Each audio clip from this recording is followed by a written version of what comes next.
जय भीम बहन कुमार मायावती नायकत्व बहन कुमार मायावती नायकत्व बाबा साहेब अंबेडकर मीद निप्पु अंटिंచి కాల్చడం జరిగింది। దానైతే బహుజన సమాజ్ పార్టీ తరఫున మేము తీవ్రంగా ఖండిస్తున్నాము।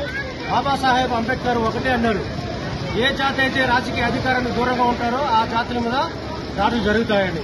ఈ రోజుకి స్వతంత్రం వచ్చి 70 సంవత్సరాలు పూర్తయినప్పటికీ ఈ రోజుకి ఇక్కడ బాబా సాహెబ్ అంబేద్కర్ మీద విగ్రహాల మీద దాడులు, ఎస్సీల మీద దాడులు, ఎస్టీల మీద దాడులు, బీసీ సామాజిక వర్గం మీద దాడులు జరుగుతున్నాయి। అయినప్పటికీ బహుజనులకి న్యాయం జరగట్లేదు। ఎందుకంటే బాబా సాహెబ్ అంబేద్కర్ ఒక దారి చూపించారు, ఆ దారిలో నడవడానికి చూపించారు। కానీ మన బహుజనులు ఈ దారి మంచిది కాదని వేరే దారులకి వెళ్లి వేరే పార్టీ గుర్తులకు ఓట్లేస్తున్నారు। దానివల్ల ఇలాంటి దాడులు జరుగుతాయి। బాబాసాహెబ్ అంబేద్కర్ గుర్తు ఏను గుర్తు, ఈ ఏను గుర్తుకు మనం ఓట్లేసుకుంటే నిజంగానే మన మీద దాడులు అనేది జరగవు। ఇది వాస్తవం కూడా, ఇది బాబాసాహెబ్ అంబేద్కర్ చెప్పిన వాస్తవం। జై భీమ్।